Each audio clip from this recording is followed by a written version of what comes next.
Cantique numéro 8. 6, 48. À lui seul, désormais, sa propre vie donna pour moi, frappé pour mes péchés sur la croix.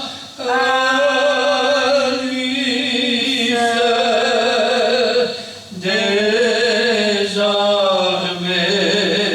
mon cœur et mon âme, Jésus les réclame. À lui seul. Nous pouvons continuer avec le cantique numéro 27.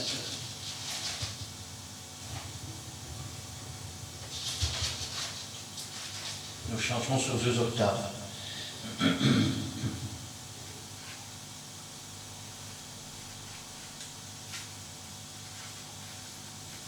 Trois, 4. Bénissez l'Éternel, bénissez l'Éternel, que tout ce qui est en moi bénisse son nom. Bénissez l'Éternel, bénissez l'Éternel, que tout ce qui est en moi bénisse son nom. Bénissez l'Éternel, bénissez l'Éternel, que tout ce qui est en moi bénisse son nom. Amen. Amen. Et enfin le 52.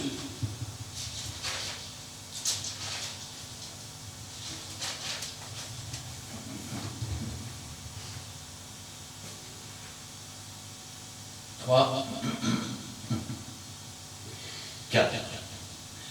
Chante Alléluia au Seigneur. Chante Alléluia au Seigneur. Chante Alléluia. Chante Alléluia. Chante Alléluia au Seigneur. Chante Alléluia au Seigneur. Chante Alléluia au Seigneur. Chante Alléluia. Chante Alléluia. Chante Alléluia au Seigneur. Amen. Amen. Cet après-midi, j'aimerais bien surprendre avec vous la parole de Dieu. Et comme promis précédemment, lorsque j'étais en direct chez mon ami et pasteur Édouard, j'aimerais voir avec vous le livre de Joël, le chapitre 2. Je vais demander à Gina de remettre la parole du Seigneur entre ses mains. Oui, Seigneur, je te remets cette parole au trône de ta grâce. Daigne bénir ton serviteur que tu t'es choisi. Efface-le, Seigneur, pour que ce soit toi qui parles à travers lui. Et dispose nos cœurs, Seigneur, afin que nous puissions recevoir entièrement cette parole l'accepter, la méditer, mais surtout la mettre en pratique. Gloire, honneur, puissance soit rendue dans le beau nom de Jésus-Christ. Amen. Amen. Rappelez-vous que Joël, son nom signifie Yahvé est Dieu ou l'Éternel est son Dieu.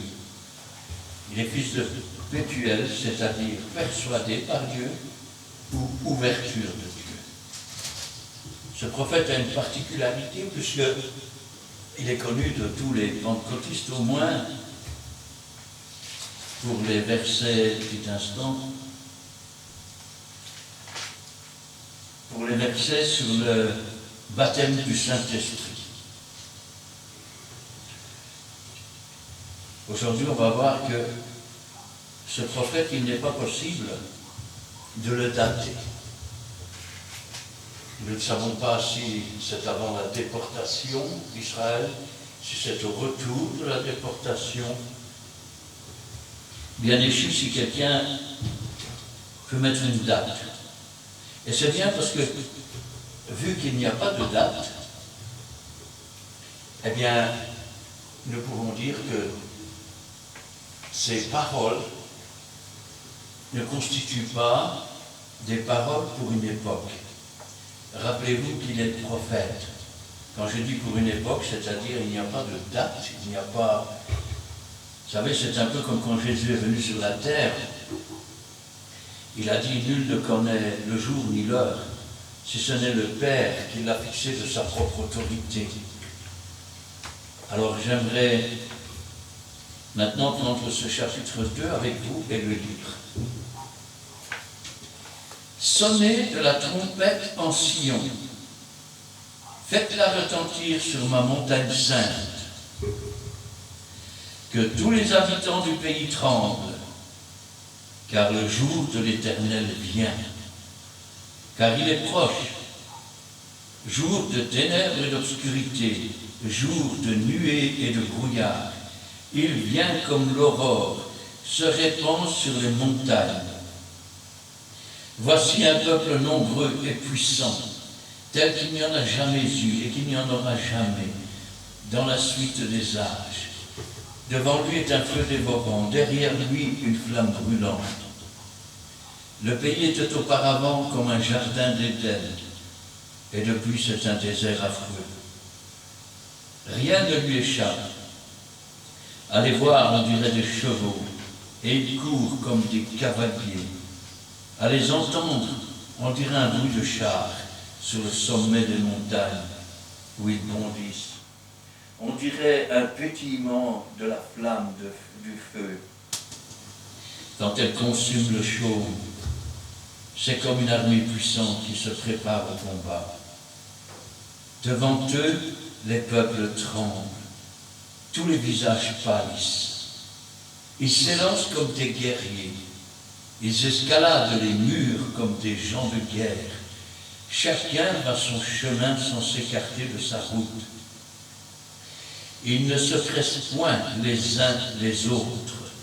Chacun garde son rang et se précipite au travers des traits, sans arrêter leur marche. Ils se répandent dans la ville, courent sur les murailles, montent sur les maisons, entrent par les fenêtres comme un voleur. Devant eux, la terre tremble, les cieux sont ébranlés, le soleil et la lune s'obscurcissent et les étoiles retirent leur éclat. L'Éternel fait entendre sa voix devant son armée, car son corps est immense et l'exécuteur de sa parole est puissant. Car le jour de l'Éternel est grand, il est terrible. Qui pourra le soutenir? Maintenant encore, dit l'Éternel, revenez à moi de tout votre cœur, avec des jeûnes, avec des pleurs et des lamentations. Déchirez vos cœurs et non vos vêtements. Revenez à l'Éternel votre Dieu, car il est compatissant et miséricordieux, lent à la colère et riche en bonté. Il se repent des mots qu'il envoie. Il sait ce qu'il sait s'il ne reviendra pas et ne se repentira pas. Et s'il ne laissera pas après lui la bénédiction, des offrandes et des libations pour l'Éternel votre Dieu. Sonnez de la trompette en Sion, publiez un jeûne, une convocation solennelle, assemblez le peuple, formez une sainte réunion, assemblez les vieillards, assemblez les enfants, même les nourrissons à la mamelle. Que l'époux sorte de sa demeure et l'épouse de sa chambre. Qu'entre le portique et l'autel pleurent les sacrificateurs, serviteurs de l'Éternel, et qu'ils disent à l'Éternel, épargne ton peuple, ne livre pas ton héritage à l'opprobre, aux raillis des nations. Pourquoi dirait-on parmi les peuples, où est leur Dieu? L'Éternel est ému de jalousie pour son pays. Il épargne son peuple. L'Éternel répond, il dit à son peuple, voici, je vous enverrai du blé, du mou et de l'huile, et vous serez rassasiés, et je ne vous livrerai plus à l'opprobre parmi les nations. J'éloignerai de vous l'ennemi du nord, je chasserai vers une terre aride et déserte son avant-garde dans la mer orientale, son arrière-garde dans la mer occidentale, et son infection se répandra, sa puanteur s'élèvera dans les airs, parce qu'il a fait de grandes choses. Terre, ne crains pas, sois dans l'allégresse, réjouis-toi, car l'Éternel fait de grandes choses. Bêtes des champs, ne craignez pas, car les plaines du désert reverdiront. Car les arbres porteront leurs fruits, le figuier et la vigne donneront leur richesse. Et vous, enfants de Sion, soyez dans l'allégresse, réjouissez-vous en l'Éternel votre Dieu. Car il vous donnera la pluie en son temps. Il vous enverra la pluie de la première et de l'arrière-saison comme autrefois. Les airs se rempliront de blé, et les cuves regorgeront de mou et d'huile. Je vous remplacerai les années qu'ont dévoré la sauterelle, le jequel, l'asile, le gazan, ma grande armée que j'avais envoyée contre vous. Vous mangerez et vous vous rassasierez, et vous célébrerez le nom de l'Éternel votre Dieu, qui aura fait pour vous des prodiges, et mon peuple ne sera plus jamais dans la confusion.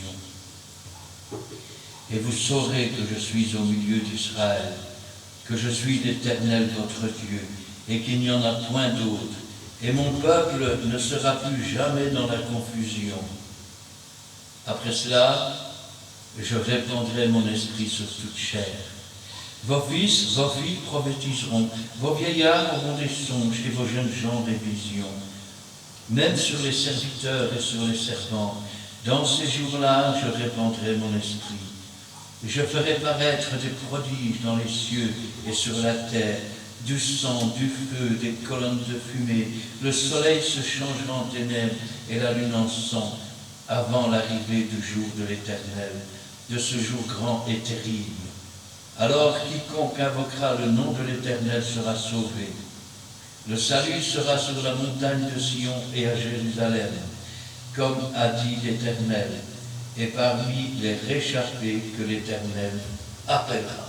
Amen. Nous avons vu dans le premier chapitre qu'il annonce la sécheresse, la famine, et nous sommes en partie déjà dedans. Nous n'en sommes qu'aux prémices, au commencement des douleurs. Mais lorsque les commencements des douleurs d'une femme enceinte viennent, il est trop tard. Elles ne feront que s'accentuer jusqu'au jour où arrivera ce qui doit arriver. Joël avertit. Il n'est pas un prophète à l'eau de rose. Il sait que le jour de l'Éternel ce jour grand et puissant. C'est un jour qui sera terrible pour l'humanité.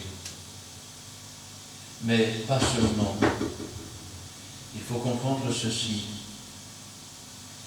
C'est que quand nous vivons sur cette terre et que nous mourrons, a lieu alors le jour de l'Éternel. C'est pourquoi il est dit, il est réservé aux hommes de mourir une fois, ensuite vient le jugement. Il dit, sonnez de la trompette en Sion. Sonnez de la trompette, avertissez. Rappelez-vous que si celui qui est sur la tour voit l'ennemi arriver et ne sonne pas de la trompette, le peuple ne se lève pas et il est responsable de la mort de tous ceux qui ne se sont pas levés. Mais s'il sonne dans sa trompette et que le peuple ne bouge pas, que son sang retombe sur lui et pas sur le sonneur de trompette. Que tous les habitants du pays tremblent. Ayez la crainte, je dirais vous tous, qui vous asseyez dans les églises et êtes des hypocrites. Vous tous qui prétendez servir Dieu, mais n'obéissez pas à sa parole. Vous tous qui avez l'apparence de la piété, mais qui en renient ceux qui ont fait la force. Rappelez-vous ce que disait un autre prophète. Il a dit, race de vipères, bande de serpents, qui vous a appris à échapper à la colère qui est à venir? Car il y a une colère qui est à venir. Et Dieu avertit que tous les habitants du pays tremblent. Car le jour de l'Éternel vient, car il est proche. Jour de ténèbres et d'obscurité, jour de nuée et de brouillard, il vient comme l'aurore se répand sur les montagnes. Il vient au jour et à l'heure où vous n'y penserez pas. Il en sera comme au temps de Noé. Les hommes mangeaient, buvaient, se mariaient leurs enfants, pendant que Noé, lui, préparait son arche. Et tout cela a continué jusqu'au jour où Noé est entré dans l'arche. De même, les hommes mangent et boivent jusqu'au jour où l'Église sera enlevée.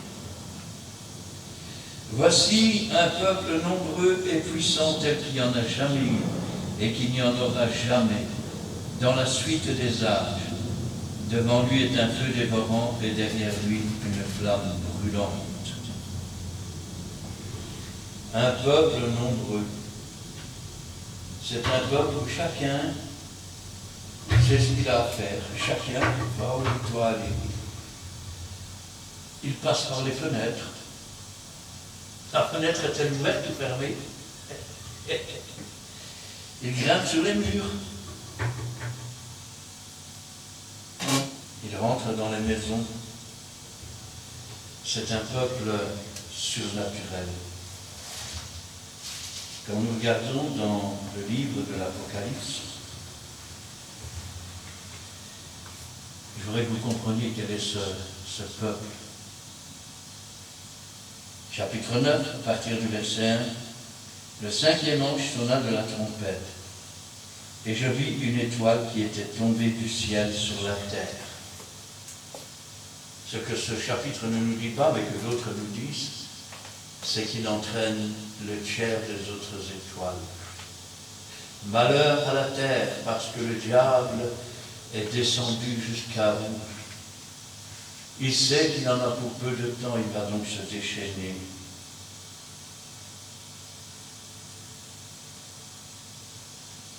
La clé du puits de l'abîme lui fut donnée, et elle ouvrit le puits de l'abîme. Et il y monta une fumée comme de la fumée d'une grande fournaise.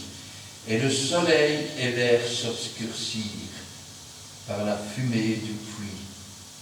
La fumée sortit des sauterelles qui se répandirent sur la terre, et il leur fut donné le pouvoir, comme le pouvoir qu'ont les scorpions de la terre. Et je voudrais faire comprendre cela. Marc chapitre 16. Vous marcherez, c'est le miracle qui accompagne ceux qui ont cru, vous marcherez sur les serpents et les scorpions. Un pouvoir comme le pouvoir qu'ont les scorpions de la terre. Il leur fut donné de ne point faire de mal à l'herbe de la terre, ni à aucune verdure, ni à aucun arbre, mais seulement aux hommes qui n'avaient pas le sceau de Dieu sur leur front. Il leur fut donné non de les tuer, mais de les tourmenter pendant 5 mois. Et le tourment qu'elle causait était comme le tourment que cause le scorpion quand il pique un homme. Et je voudrais que vous compreniez. La clé de l'abîme a été donnée. L'abîme a été ouverte. C'est de là que sont sortis ces espèces de sauterelles qui sont en fait des démons, qui piquent les hommes comme des scorpions et qui leur font vivre 1000 morts sans pouvoir mourir. C'est ce que vivent tous ceux qui sont dans le séjour des morts aujourd'hui. Des grincements de dents, des pleurs, des flammes cruelles qui tourmentent. En ce jour-là, les hommes chercheront la mort et ils ne pourront pas. Ils désireront mourir et la mort fuira loin d'eux. Ces sauterelles ressemblaient à des chevaux préparés pour le combat. Il y avait à leur tête comme des couronnes semblables à de l'or, et leurs visages étaient comme des visages d'hommes. Elles avaient des cheveux, comme des cheveux de femmes, et leurs dents étaient comme des dents de lion. Elles avaient des cuirasses comme des cuirasses de fer, et le bruit de leurs ailes était comme un bruit de char à plusieurs chevaux qui courent au combat. Elles avaient des queues semblables à des scorpions et des aiguillons, et c'est dans leur queue qu'était le pouvoir de faire le mal aux hommes pendant 5 mois. Elles avaient sur elles comme roi l'ange de l'abîme, nommé en hébreu Abaddon, ce qui signifie destruction, ruine, abîme, et en grec Apollyon, destructeur, exterminateur. Le pays était auparavant comme un jardin d'Éden, et depuis c'est un désert affreux. Rien ne lui échappe. À les voir, on dirait des chevaux, ils courent comme des cavaliers. À les entendre, on dirait des bruits de chars sur le sommet des montagnes, où ils bondissent. On dirait un pétillement de la flamme du feu quand elle consume le chaume. Et c'est comme une armée puissante qui se prépare au combat. Que se passe-t-il pour le peuple? Devant eux, le peuple tremble. Tous les visages pâlissent. Ils s'élancent comme des guerriers. Ils escaladent les murs comme des gens de guerre. Chacun va son chemin sans s'écarter de sa route. Ils ne se pressent point les uns les autres. Chacun garde son rang. Ils se précipitent au travers des traits, c'est-à-dire au travers des flèches, sans arrêter leur marche. Ils se répandent dans l'abîme, courent sur les murailles, montent sur les maisons, entrent par les fenêtres comme un voleur. Nous parlons du jour terrible de l'Éternel. Rappelez-vous que d'abord doit apparaître l'Antéchrist avec son faux prophète. Ensuite, ils conduisent les 2 témoins, c'est-à-dire les 2 églises, à Jérusalem, là même où leur Seigneur a été crucifié. Ils les mettent à mort, les égorgent. Pendant 3 jours, ils sortent des cadeaux. Le 3e jour, un signal donné par Dieu, à la voix d'un archange, au son de la trompette, ils ressuscitent. Et les vivants restés sont transformés en un instant. Et nous partons tous à la rencontre du Seigneur pour être toujours avec lui. Ensuite, viennent les noces de l'agneau, mais un invité n'a pas porté de vêtements de noces. C'est le diable qui accusait jour et nuit les élus. Et le maître de la maison lui dit, qui t'a permis d'entrer ici sans être revêtu de noces? Pour la première fois depuis des siècles, alors que jour et nuit il accuse les élus, sa bouche est fermée. Il est jeté sur la terre. Le diable descend. L'étoile tombe des cieux, entraînant le tiers des étoiles.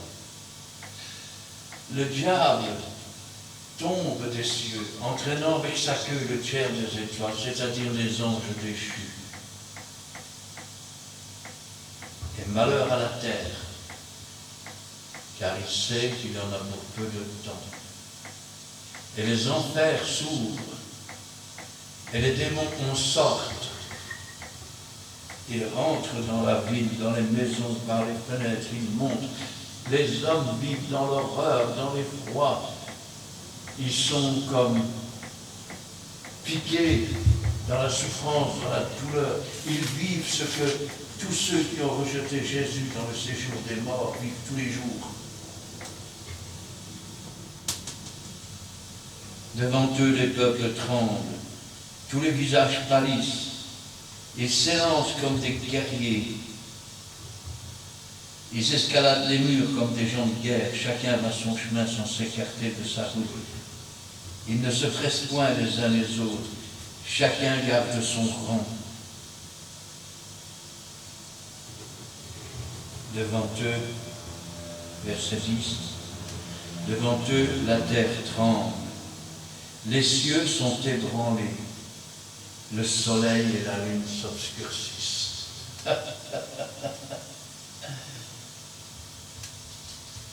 Vous savez, le salut du Seigneur, c'est le soleil de justice. Il se lève d'une extrémité à l'autre et éclaire ainsi toute la terre. Mais quand on nous dit que le soleil se change en ténèbres, et que la lune se change en ténèbres. Rappelez-vous toujours ce qui s'est passé avec Joseph. J'ai eu une vision. Le soleil, la lune et les 11 étoiles se prosternaient devant moi. Et Jacob, qui était un homme très érudit, le regarde et dit, veux-tu que moi, donc le soleil, que ta mère, la lune, l'épouse, et tes 11 frères, on s'agenouille devant toi. Autrement dit, celui qui sera présenté comme le soleil est en fait un soleil de ténèbres. Car il est dit, et si donc la lumière qui est en toi est ténèbres, combien grands seront tes ténèbres? Et cette Église qui sera présentée, soi-disant comme la seule véritable Église de l'Antéchrist, est en fait une lune de ténèbres. Devant eux, la terre tremble, les cieux sont ébranlés, le soleil et la lune s'obscurcissent, les étoiles retirent leur éclat, l'Église est enlevée, la lumière n'est plus. L'Éternel fait entendre sa voix devant son armée, car son camp est immense, et l'exécuteur de sa parole est puissant. Qui a autorisé le diable à descendre sur la terre et la jeter dehors? Qui l'a autorisé à ouvrir les abîmes? Qui l'a autorisé à en faire monter les démons pour que les hommes souffrent au point de vouloir mourir tous les jours mais ne le puissent pas? C'est le jour de l'Éternel, c'est le commencement de la colère de Dieu. Car son camp est immense et l'exécuteur de sa parole est puissant. Car le jour de l'Éternel est grand, il est terrible. Qui pourra le soutenir? Dans ce même jour, Israël s'est sauvé dans le désert. Et béni soit Dieu pour cela. Mais rappelez-vous ce que Dieu demande.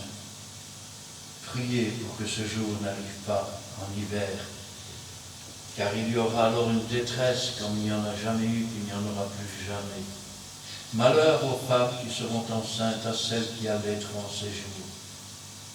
Et il ajoute, si Dieu n'avait pas abrégé ces moments, personne n'aurait été sauvé.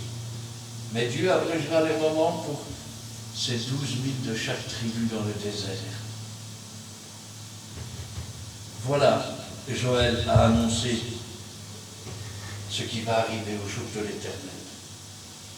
Mais ce jour n'est pas encore là. Il arrive. Le temps passe.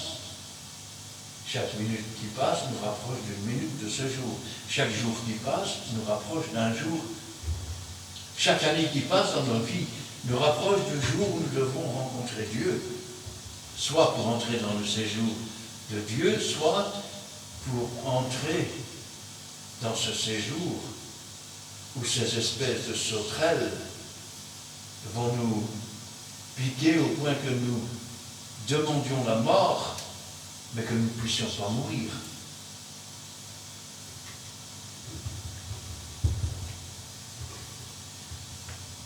Il nous appelle à la repentance. Je sais que dans beaucoup d'églises aujourd'hui, et c'est un grand malheur, il n'y a que des évangiles à l'eau de rose.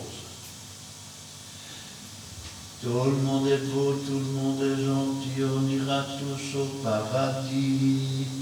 Et la foule fait Amen. Mais c'est pas comme ça que ça va. La foi, c'est une ferme assurance, une démonstration de celle qu'on espère. Montre-moi la foi sans les œuvres, je te la montrerai par les œuvres. Le prophète n'a pas eu, je vais dire, d'égard. Il a dit les choses telles qu'elles sont. Rien à ajouter, rien à retrancher. Voilà ce qui arrivera au jour de l'Éternel. Et malheur à tous ceux qui ne portent pas la marque de l'Éternel sur leur front. Malheur à tous ceux qui porteront la marque de la bête. Et voilà que Joël continue. Regardez ce qu'il dit. Maintenant encore, dit l'Éternel, revenez à moi de tout votre cœur. Revenez à moi de tout votre cœur. Il dit, il n'est pas encore trop tard. Dieu a encore un grand cœur que pour pardonner. Tu fais l'hypocrite dans l'église, tu fais semblant de parler en langue, de te faire admirer. Sache qu'on ne dupe pas Dieu, on ne trompe pas Dieu, on ne ment pas à Dieu. Dieu connaît tout, il sait tout. Tu peux dire blanc et avoir noir dans ton cœur, mais Dieu voit le noir, il n'écoute plus ton blanc. Amen. Tu peux prétendre être un enfant de Dieu et vivre comme dans le monde, quand on ne te voit pas, mais Dieu te voit. Amen. Il te connaît mieux que toi-même. Tu peux te lever pour faire de grandes prières dans l'église et faire tes saletés quand on ne te voit pas. Mais Dieu te voit. Amen. Dieu connaît. Dieu sait. Il sait quand tu bois jusqu'à t'enivrer et que le dimanche tu vas à l'église comme un petit saint ou une petite sainte. Il sait quand tu trompes ta femme ou que tu trompes ton mari et que tu viens dimanche à l'église comme des enfants qui n'auraient jamais commis le péché. Il sait quand tu dis blanc et que tu mens. Il connaît aussi chacune de tes actions. Tout est nu et découvert devant lui. Joël te dit, et je dis avec lui, maintenant encore, dit l'Éternel, revenez à moi de tout votre cœur, avec des jeûnes, avec des pleurs et des lamentations, déchirez vos cœurs et non vos vêtements. Déchirez non pas votre apparence pour montrer, ne dites pas en vous-même, je vais essayer de devenir meilleur, et quand je serai devenu meilleur, je viendrai au Seigneur. Il sera trop tard. Vous ne pouvez pas. Qui peut être sauvé? C'est impossible aux hommes, mais tout est possible à Dieu. Quand il dit « repens-toi, reviens de tout ton cœur, déchire ton cœur et pas tes vêtements, déchire pas l'apparence, mais que la profondeur soit en toi, que la vérité soit en toi, que la véritable repentance soit en toi, que tu ne sois pas comme un ivrogne qui pleure dans son ivrognerie et qui dit « je ne boirai plus », mais qui recommence le lendemain. Déchirez vos cœurs et non vos vêtements, et revenez à l'Éternel votre Dieu, car il est compatissant. Il prend part à ta faiblesse, il prend part à ta souffrance, il prend part à ton désir d'être parfait. Et miséricordieux, il pardonne aux coupables. Il est lent à la colère, il est patient, mais il est riche en bonté. Et il se repent des mots qu'il envoie. Autrement dit, si tu reviens et si tu fais un pas pour Dieu, il en fera 100 pour toi.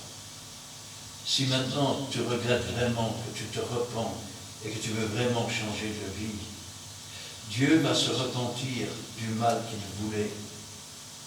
Et Dieu va te donner l'occasion de revenir dans la lumière, de sortir du milieu des ténèbres. Qui sait s'il ne reviendra pas et ne se repentira pas? Et s'il ne laissera pas après lui la bénédiction. La bénédiction. Des offrandes et des libations pour l'Éternel votre Dieu. Vous croyez que c'est vous qui donnez à Dieu? Quelle maison pourriez-vous me bâtir? Toutes ces choses, c'est moi qui les ai faites. Et pourtant, quand vous vous repentez vraiment de tout votre cœur, c'est lui qui vous donne de quoi offrir à Dieu. Amen. Que ce soit des libations pour l'Éternel votre Dieu. Sonnez de la trompette en Sion, publiez un jeûne, une convocation solennelle. Sonnez de la trompette, avertissez, publiez un jeûne, une convocation solennelle. Assemblez le peuple, formez une réunion de mouvement un tel, une réunion entre copains, frères et sœurs, une sainte réunion. Ne vous assemblez pas pour devenir pire. Ne soyez pas comme cet homme qui est là, qui regarde l'autre et qui dit « Je te remercie Seigneur de ne pas être comme lui, je jeûne 2 fois la semaine, je donne ma dîme. » Alors que l'autre se repent vraiment, qu'il n'ose même pas lever la tête. Lequel est justifié, vous le savez très bien. Assemblez les vieillards, assemblez les enfants, même les nourrissons à la mamelle, que l'époux sorte de sa demeure et l'épouse de sa chambre. Qu'entre le portique et l'autel pleurent les sacrificateurs, serviteurs de l'Éternel, et qu'ils disent « Éternel, épargne ton peuple ». Qu'ils invoquent Dieu, qu'ils demandent à Dieu la bénédiction, qu'ils reconnaissent leur iniquité, leur péché, qu'ils se repentent de tout leur cœur et pas seulement de l'intelligence. Ne livre pas ton héritage à l'opprobre, aux railleries des nations. Pourquoi dirait-on parmi les peuples, où est leur Dieu? Où est leur Dieu? Et Joël nous dit, dans la première partie du chapitre 2, voilà où en sont tous ceux qui ne sont pas droits avec Dieu. Voilà ce qui les attend au jour de l'Éternel. Que ce soit le jour où Dieu coupe leur fil de la vie, où ils vont descendre dans cet abîme, où ils vont être tourmentés jour et nuit, ou le jour où le diable sera lâché sur la terre, où les abîmes seront ouverts, et où ces démons tourmenteront toutes les nations, au point qu'ils voudront mourir et ne pourront pas. Et Joël dit, si vous ne voulez pas finir comme ça, repentez-vous. Cessez d'agir pour que les hommes vous admirent. Je déchire mes vêtements, regardez, je me repens. Dieu n'a rien à faire de cela. Déchirez vos cœurs. Déchirez vos âmes s'il le faut. Revenez de tout votre cœur. Rappelez-vous ce qui est dit dans la Bible. Il n'est pas dit, si tu crois de toute ton intelligence et que tu parles beaucoup avec ta bouche, tu seras sauvé. Il est dit, si tu crois de tout ton cœur. Et croyant de tout ton cœur, tu confesses de ta bouche.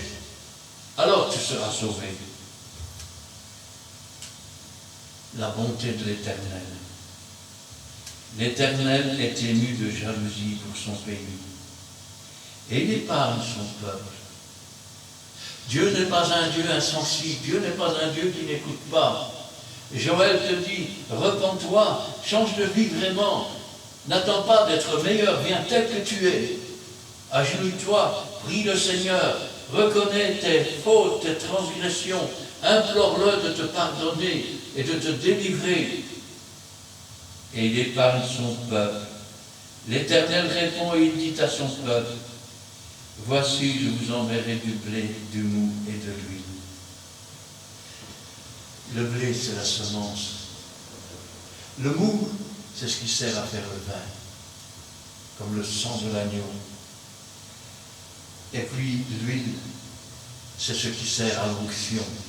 Je t'enverrai l'onction, je t'enverrai la semence pour mettre dans le cœur de ceux qui te parleront. Et je t'enverrai l'huile avec, pour convaincre de péché, de justice, de jugement. Et vous en serez rassasiés. Je nourrirai vos âmes de ce qui est bon. Jésus a dit, celui qui mange ma chair et qui boit mon sang, la vie en lui-même. Amen. Et je ne vous livrerai plus à l'opprobre parmi les nations. J'éloignerai de vous l'ennemi du nord, et je le chasserai vers une terre aride et déserte.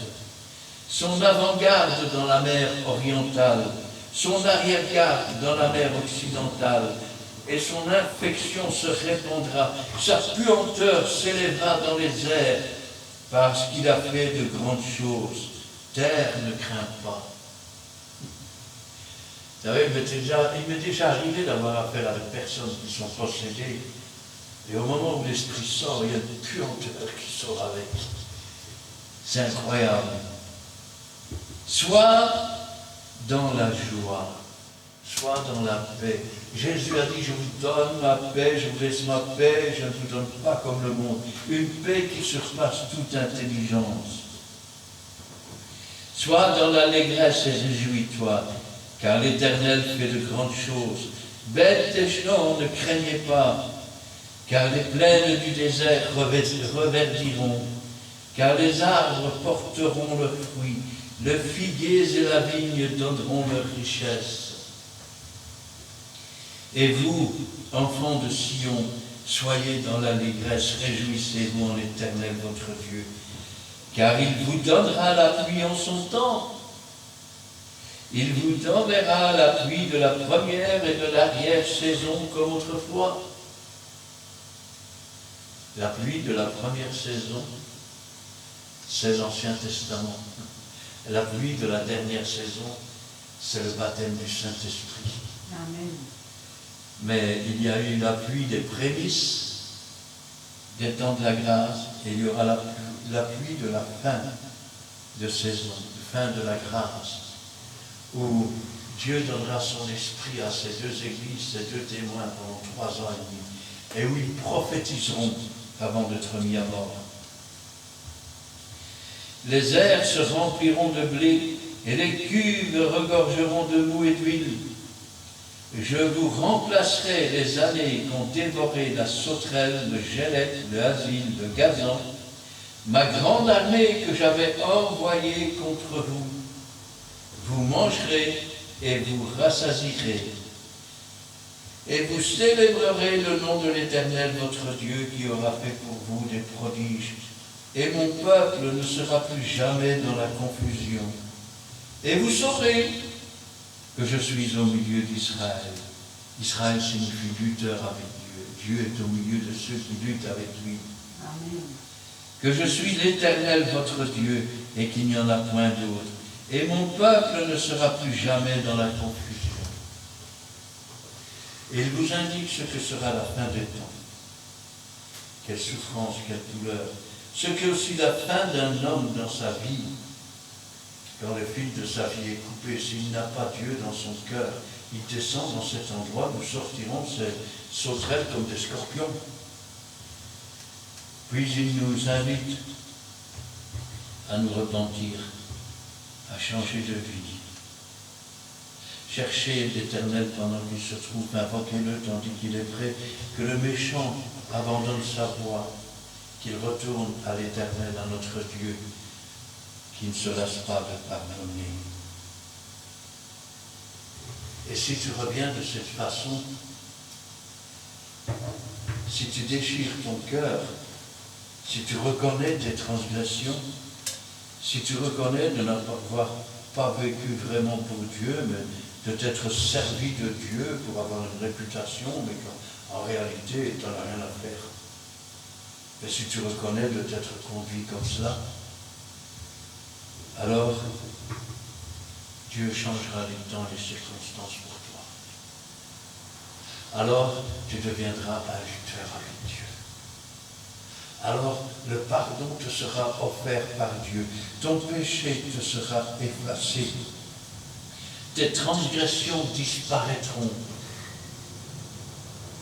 Et après que tu te seras repenti, regarde ça. Après cela, après que tu te sois repenti, après que tu aies changé de vie, après que tu aies marché et servi avec Dieu, je répandrai mon esprit sur toute chair. Vos fils, vos filles prophétiseront, vos vieillards auront des songes, vos jeunes gens auront des visions, même sur les serviteurs et les servantes. Dans ces jours-là, je répandrai de mon esprit. Si tu te repens et que tu changes de vie, l'Esprit de Dieu viendra sur toi. Il te conduira dans toute la vérité. Dieu ne parle pas de l'hypocrisie, Dieu ne parle pas du mensonge, Dieu ne parle pas de la fourberie, Dieu ne parle pas des profiteurs. Il parle de gens qui se repentent, qui déchirent leur cœur et qui ne font pas semblant en déchirant leurs vêtements, qui ne se contentent pas de se repentir simplement dans leur intelligence, mais qui se repentent de tout le cœur et de toute leur âme. Après cela, je répandrai de mon esprit. Tes fils, tes filles prophétiseront, tes jeunes gens auront des visions, tes vieillards auront des songes. Les gens étaient par milliers le jour de la Pentecôte, ils ont dit, mais qu'est-ce que veut dire ceci? Depuis 40 jours que Jésus était monté au ciel, ils étaient tous dans le même lieu, tous d'un commun accord. Il n'y avait aucune division. Personne ne jugeait personne. Chacun marchait comme un soldat de Dieu en ayant les regards sur Jésus et pas sur les autres. Et Pierre dit, c'est ici ce que Joël a enseigné. C'est ici ce que Joël a annoncé. Je ferai paraître des prodiges dans les cieux et sur la terre, du sang, du feu et des colonnes de fumée. Vous savez, quand vous êtes dans l'esprit et que vous priez Dieu, et que vraiment vous appartenez au Seigneur, à certains moments, il y a comme un brouillard de rosée qui vient flotter dans l'église. À certains moments, il y a une lumière, malgré que vos yeux sont fermés, qui vient vous éclairer. À certains moments, l'apparence de Jésus est là, tel un bloc de cristal transparent. sans tache, sans défaut, apportant la bénédiction et posant ses mains sur les épaules de ceux qui sont en communion réelle avec lui. Ne passez pas à côté de la présence du Seigneur. Quand vous dites dans l'Église, aujourd'hui on sentait la présence du Seigneur. En réalité, Jésus a dit, je suis avec vous tous les jours jusqu'à la fin du monde. C'est la présence du Saint-Esprit que vous sentez.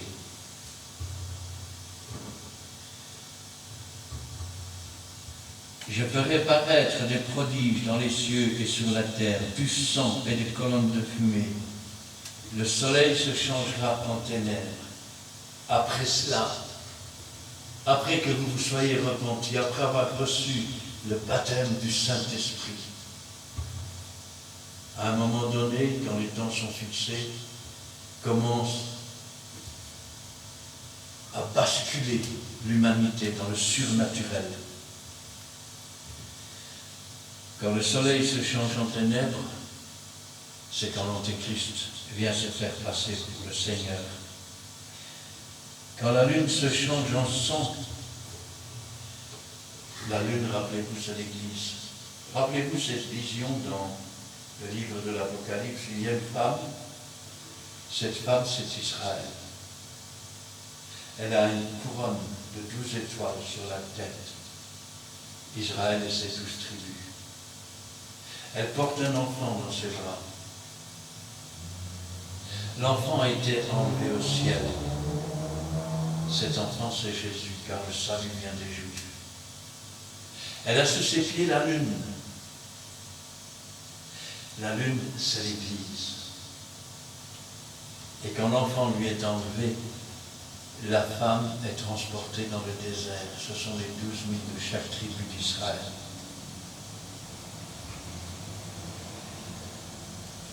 La lune en sang. Avant l'arrivée du jour de l'Éternel, de ce jour grand et terrible, les deux témoins doivent d'abord être mis à mort, égorgés. La lune est transformée en sang.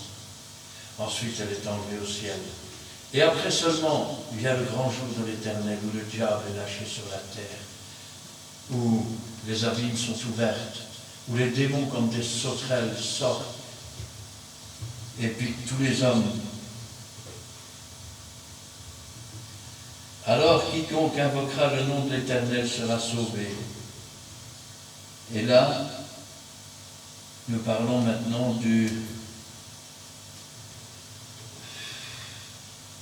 la fin des temps de la grâce, mais de ceux qui vont être sauvés. Quand même, Israël serait aussi nombreux que les étoiles des cieux ou que les grains de sable sur la mer, seul un reste sera sauvé. Et nous parlons là des 12 000 de chaque tribu d'Israël.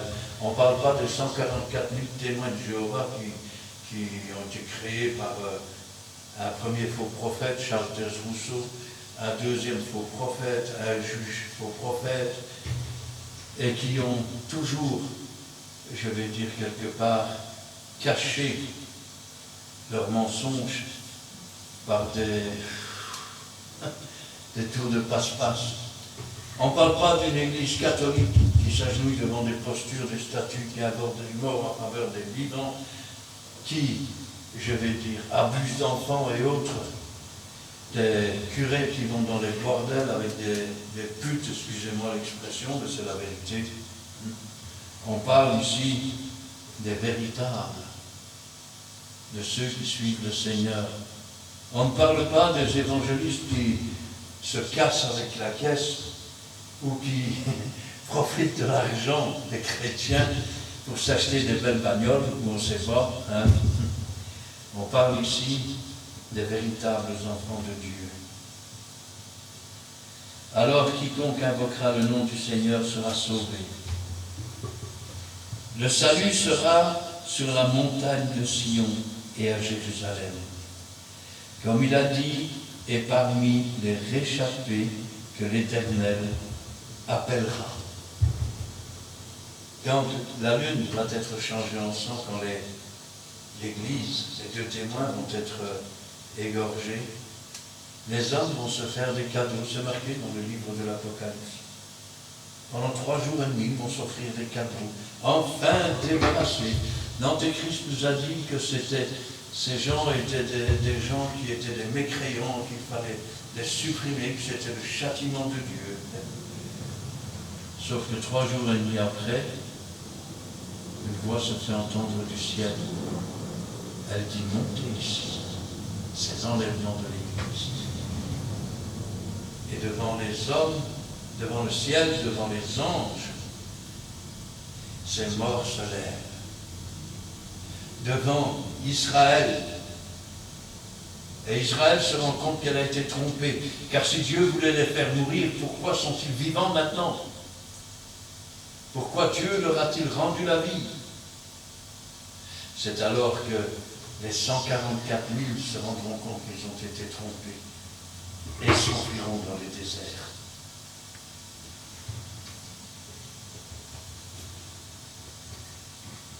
Car voici, en ces jours, en ce temps-là, quand je ramènerai les captifs de Juda et de Jérusalem, je rassemblerai toutes les nations et je les ferai descendre dans la vallée de Josaphat. Ah pardon, je suis déjà dans le chapitre 3, là, c'est un peu loin. Dès ce jour grand et terrible, alors quiconque invoque, voilà, le salut sera sur la montagne de Sion et à Jérusalem, comme a dit l'Éternel, et parmi les réchappés que l'Éternel appellera. Mais je suis déjà parti sur le chapitre 3. Mais ça ne fait rien, je vous laisserai le chapitre 3, Dieu voulant, pour dimanche prochain, parce que c'est quand même pas des petits chapitres. Alors, que nous dit Daniel, si on veut faire une rétrospective du chapitre 1, chapitre 2? Premier chapitre, il nous avertit qu'une famine mondiale approche et qu'elle sera sans pitié. La deuxième chose, il nous avertit que dans ce temps difficile apparaîtra un antéchrist, celui qui se fait passer pour le Christ, et son acolyte, le faux prophète. Il nous rappelle que le diable, en ces jours, sera jeté hors de la réunion de noces de l'agneau sur la terre, que l'abîme sera ouverte et que tous les hommes souffriront, voudront mourir et ne pourront pas. Que cette armée de démons, qui est traduite comme des sauterelles avec des queues de scorpions, alors que Dieu l'a dit ouvertement, vous marcherez sur les serpents, sur les scorpions, tous ces hommes dans le monde sont vaincus. Et puis, il nous rappelle qu'il y a un moyen d'en sortir. Que ce moyen, c'est de se repentir, de changer de vie, de vraiment se donner tout entier sur l'autel de Dieu, parce que c'est un sacrifice raisonnable. D'attendre et de s'attendre à recevoir de la part de Dieu.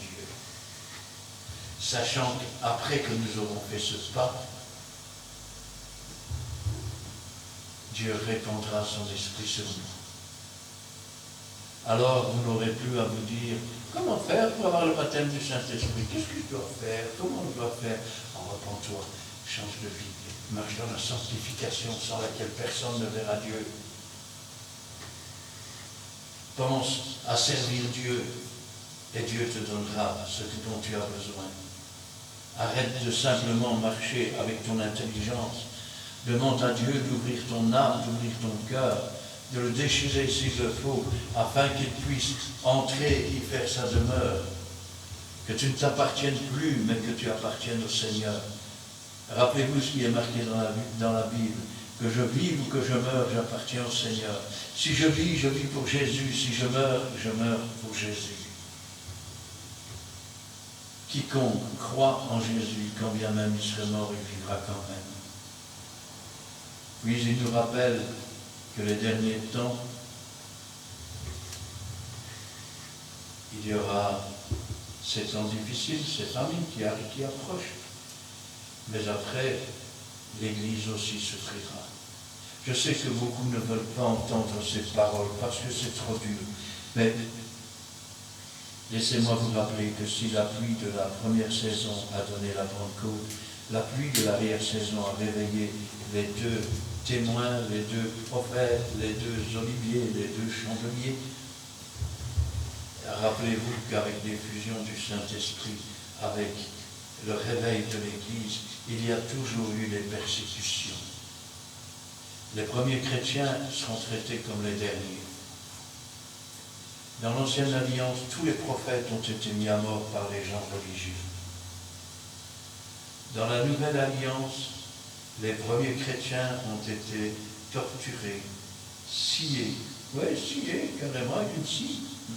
Ils ont été écartelés, ils ont été jetés dans des cages à lions. On ne savait plus quoi inventer comme supplice. Ils ont été suspendus sur une croix, la tête en bas. Comment croyez-vous que seront traités les derniers témoins? Ce jour-là, si vous n'avez que l'apparence, la parole de Dieu s'accomplira, ils se trahiront les uns les autres. Mais si vous avez la vérité dans votre cœur, vous pourrez regarder la mort en face avec le sourire, l'attendant non pas comme quelque chose d'effroyable, mais comme une délivrance que Dieu vous apporte pour pouvoir enfin vous reposer dans ses bras. Amen. Amen. Nous allons prier. Éternel, notre Dieu, notre Père, nous te louons, nous te rendons grâce. Béni sois-tu et gloire à toi. Ta parole, c'est la vérité, ta parole, c'est la vie. C'est la révélation de tes paroles qui est claire, Seigneur. Et s'il faut inspirer la crainte pour qu'ils comprennent et qu'ils se ramènent à la repentance, alors Seigneur, que ton œuvre se fasse. Et Joël n'a pas apporté un évangile à l'eau de rose. Il a apporté des avertissements que nous voyons aujourd'hui. Ceux qui sont à venir pour le monde. Mais il nous a aussi donné le moyen de nous en sortir par la repentance, par le changement de vie. Il nous a aussi rappelé la promesse pour ceux qui s'approchent de Dieu, pour ceux qui veulent le servir de tout leur cœur, le baptême du Saint-Esprit, afin que nous soyons le temple et l'habitation de Dieu en esprit. Parce que si l'Esprit de Dieu n'habite pas en nous, Dieu ne nous rendra pas à la vie, nos corps mortels. Il faut pour cela que ce Saint-Esprit habite en nous. Et pour qu'il habite en nous, il faut que nous déchirions nos cœurs, il faut que nous revenions. Béni sois-tu et gloire à toi, Seigneur. Parce que dans la plupart des contrats des hommes, il y a toujours des textes en tout petit écrit qu'on ne peut même pas lire avec une loupe. Mais toi, Seigneur, toutes tes lettres sont de la même taille. Elles ne nous cachent rien. Elle nous dit les choses comme elles sont. Donne-nous de pouvoir les accepter. Donne-nous, Seigneur, de pouvoir nous plier devant ta puissance, devant ta bonté, devant ta miséricorde, et ainsi obtenir tes promesses, et que toute la gloire t'en revienne. Bénis, Seigneur, tous ceux qui entendront, que cette parole ne retourne pas à toi sans avoir fait ta volonté, que toute la gloire t'en revienne. Gloire au Père, gloire au Fils et gloire au Saint-Esprit. Amen. Amen. Merci Seigneur pour cette instant béni par ta présence, ta parole bénie aujourd'hui. Parole à travers laquelle tu parles à ton peuple. Tu nous rappelles que nous sommes dans les temps difficiles et que nous le vivons déjà.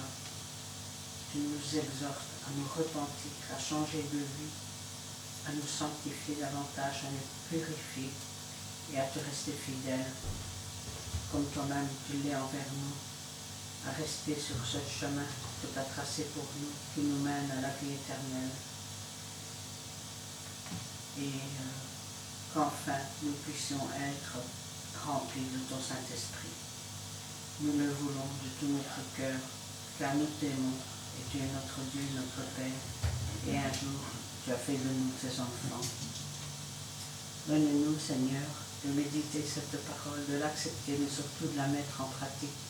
Donne à chacun la sagesse, le discernement et l'intelligence nécessaires afin de faire ta volonté, Seigneur. Merci, Seigneur, car tu ne veux pas que nous soyons dans l'ignorance. C'est pour ça que tu nous instruis à travers la bouche de ton serviteur, à travers les révélations de ton Saint-Esprit qui nous mène dans toute la vérité. Gloire, honneur, puissance soit rendue dans les siècles des siècles. Amen.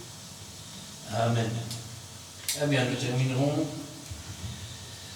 avec le cantique numéro 490.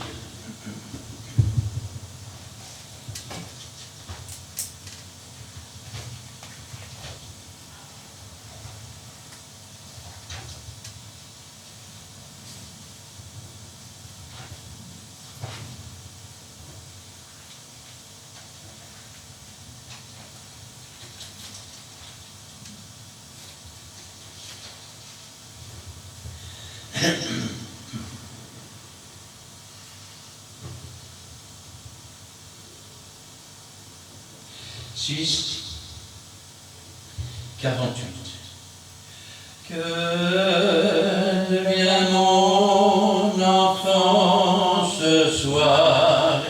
Il suit une sombre voie, lui qui faisait tout mon espoir et ma couronne de joie. Reviens, mon enfant, ce soir. Reviens, mon enfant, ce soir. Mon cœur est plein, je veux le revoir. Reviens, mon enfant, ce soir. Tout jeune encore, je crois le voir, lorsque fervent et sincère, il disait à Dieu chaque soir son enfantine prière. Reviens, mon enfant, ce soir.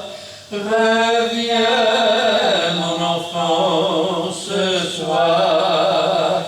Mon cœur est plein, je veux te revoir. Reviens, mon enfant, ce soir. Oh,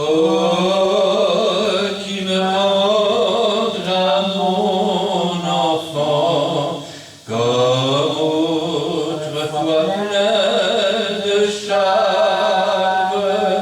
Je veille et pleure en l'attendant, chercher le fils de mes larmes. Reviens, mon enfant, ce soir. Reviens, mon enfant, ce soir. Mon cœur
bénisse et qu'il te garde. Que l'Éternel fasse luire sa face sur toi et qu'il t'accorde sa grâce. Que l'Éternel tourne sa face vers toi et qu'il te donne la paix. Amen Et Amen.